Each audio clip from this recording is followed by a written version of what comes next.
Yadav versus ब्राह्मण, ब्राह्मणों का ऐसा कोई वर्चस्व तो है नहीं, ब्राह्मणों का ऐसा कोई डिसाइडिंग फैक्टर तो है नहीं, प्रैक्टिकली स्पीकिंग। प्रैक्टिकली ये स्पीकिंग तो आनंद जी, 11 और 19 ब्राह्मणों का बिहार में कोई ऐसा डिसाइडिंग फैक्टर तो है नहीं। ये तो 11% और 19% के गठजोड़ को मजबूत करने का एक फेविकोल जैसी राजनीतिक फेविकोल लगाने का प्रयास समाजवादी पार्टी और आरजेडी कर रही है बिहार में। अगर बिहार में ब्राह्मणों की संख्या उतनी ही सुदृढ़ होती तो इनको थोड़ा डर लगता। अगर ब्राह्मण एकजुट होकर वोट करते, जिस प्रकार से यादव और मुसलमान एकजुट होकर एक गठबंधन बनाकर वोट करते हैं, तब इन्हें समझ में आता। लेकिन इनको तो बस MY समीकरण, यादव और मुसलमान समीकरण पर काम करना है, उसी की राजनीति करनी है, उसी की फसल काटनी है।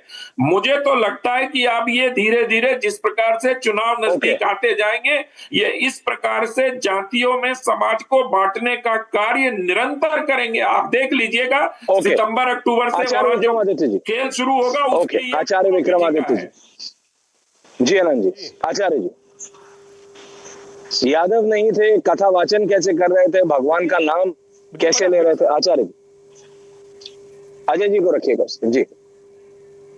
देखिए बड़ा विचित्र स्थिति है कि मुझे तो ये पूरी साजिश लग रही है, पूरी साजिश है। और अभी योगी जी ने जिस प्रकार से उस पूरे वक्तव्य को वहां रखा है, हर एक को समझ में आना शुरू हो जाएगा कि किस तरह से ये जबरदस्ती इस देश के अंदर एक ऐसा विभाजन करने के लिए प्लेस किया जा रहा है। कुछ लोग तथाकथित तौर पर 420 कर गए, ये तो सारा खेल 420 का है। ये तो सारा का सारा खेल उस प्रकार से है कि जबरदस्ती संत महात्माओं की, संतों की एक छवि को बिगाड़ने का प्रयास किया जा रहा है। ये लगातार खबरें आ रही थी। यदि भदौरिया साहब और उनकी पार्टी के तमाम लोग देखेंगे तो वहां औरतों ने पहले भी इस बात को रखा था कि संतों के, वो उस संत के रूप में जो व्यक्ति वहां उपस्थित थे, उनके प्रति समाज में किस प्रकार का द्वेष था, कि वो किस प्रकार के वक्तव्य कर रहे थे, कैसे लोगों को छू रहे थे। औरतों ने स्वयं आके बोला है। लेकिन संत का वेश का सम्मान करते हुए उन्होंने कहा कथा हो जाने दीजिए, कुछ नहीं कहेंगे। लेकिन जब बात पूरी तरह से खुली, जब उन व्यक्ति ने वहां आकर अपने वक्तव्य को देने का प्रयास किया, विभाजनकारी नीति जिस प्रकार से पीडीए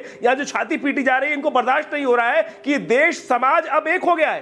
भारत के अंदर कभी भी विभाजन नहीं था। अगर आप मध्यकालीन युग में देखें, रईदास, कबीरदास, उसके बाद चरखेवालन के दिल्ली के संत हुए, वो सबके सब किस जाति ना पूछो साधु की, पूछ लीजिए ज्ञान। और आजकल में, आज के देश में स्थिति में भी बड़े बड़े संत, मैं जिनके नाम नहीं लेना चाहता, वो किस जाति से आते, अगर ये भदौरिया साहब को नहीं पता है तो जाके समझ लो। इस देश में जितने संत हैं, बड़ी बड़ी कथाएं कर रहे हैं, वो कौन सी जाति से आते हैं, कहां से आते हैं, कितने यादव हैं, मैं उनके नाम खोल के रख देता हूं। लेकिन मैं संतों की जाति के तौर पर विभाजित करना नहीं चाहता हूं। ये पूरी तरह से एक ऐसा खेल रच रहे हैं कि जब इनको देख रहा है कि खेल इनके हाथ से निकल चुका है, खेल इनके हाथ से निकल चुका है, जो इनके पत्ते थे, चाहे वो मुसलमान वर्ग के पत्ते थे, चाहे वो पिछड़ा वर्ग के पत्ते थे, वो सबके सब इनकी वास्तविक राजनीति के समझ चुके हैं कि क्या खेल कर रहे हैं। अब इन्होंने इतना गंदा घिनौना खेल खेला कि पूरे संत समाज का, हिंदू समाज का चरित्र हरण करने के लिए अपना एक व्यक्ति नाम बदलकर,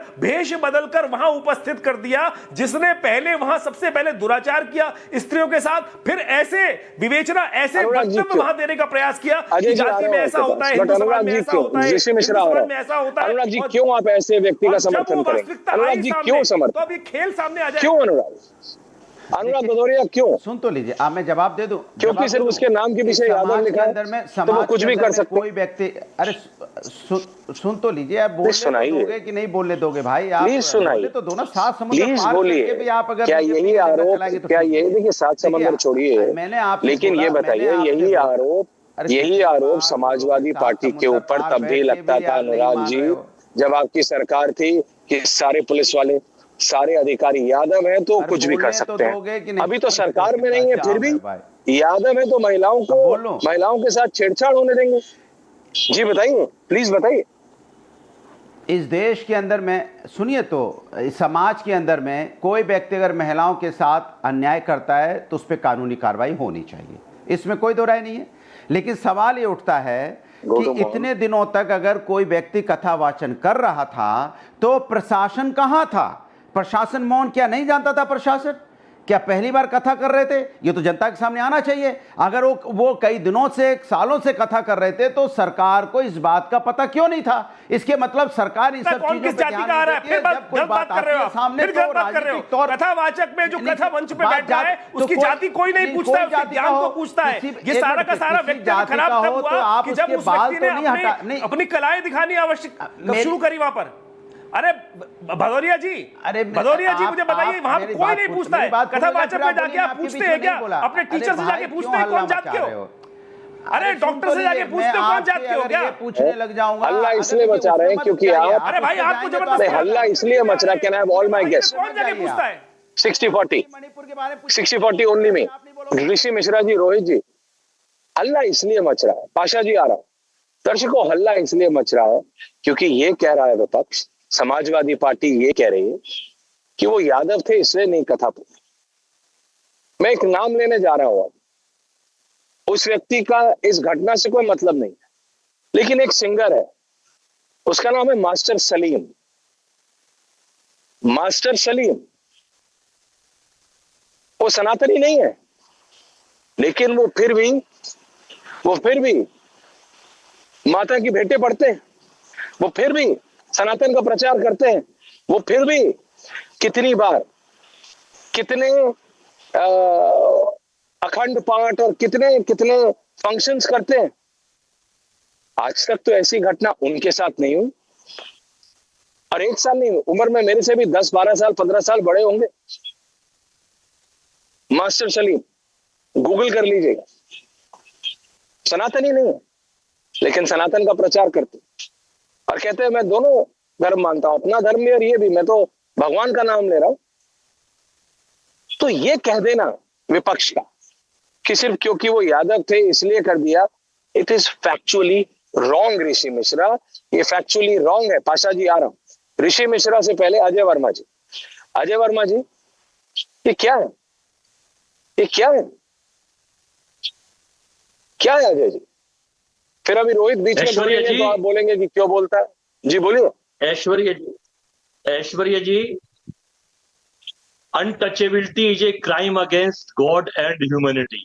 अस्पृश्यता ईश्वर और मानव के प्रति अपराध है, ये महात्मा गांधी जी ने कहा है। और ये देश महात्मा गांधी के विचार से, बाबा साहब के संविधान से चलता है और उसी से चलेगा। बीच में कुछ लोग आकर इसे अगर किसी और से चलाना चाहे, चला तो लेंगे क्योंकि सत्ता है। मेरा मकसद ये है कि चोटी काटना, बाल काटना, अगर कोई आदमी इतने दिनों से, ये जो वाल्मीकि ने रामायण लिखी थी, महर्षि ने, पूरा देश उसे, सारे धर्म के लोग, हिंदू मुस्लिम सिख ईसाई बौद्ध पारसी सब रामायण पढ़ते हैं, तो क्या वो वाल्मीकि ने रामायण लिखी है इसलिए पढ़ना बंद कर देना चाहिए अब सबको? अब तो बंद ही कर देना चाहिए अगर इस दौर में आप चल रहे हैं तो, कि चूंकि ये वाल्मीकि था इसलिए रामायण लिखी है। तो अगर वो मणि मुकुट भाई में जाटप है या यादव है या अदर्स कास्ट से है या किसी से भी है, वो कथा अगर कर रहा है और अगर इसलिए करा गया कि वो पंडित नहीं है और इसलिए उसके बाल और चोटी काट के बेइज्जत करके पेशाब करा गया है, सारी चीजें करी, तो ये तो मैं ये समझना चाह रहा हूं, आप प्री रिकॉर्ड करके आते हैं क्या? नहीं, आप प्री रिकॉर्ड करके आते हैं। चाहता हूँ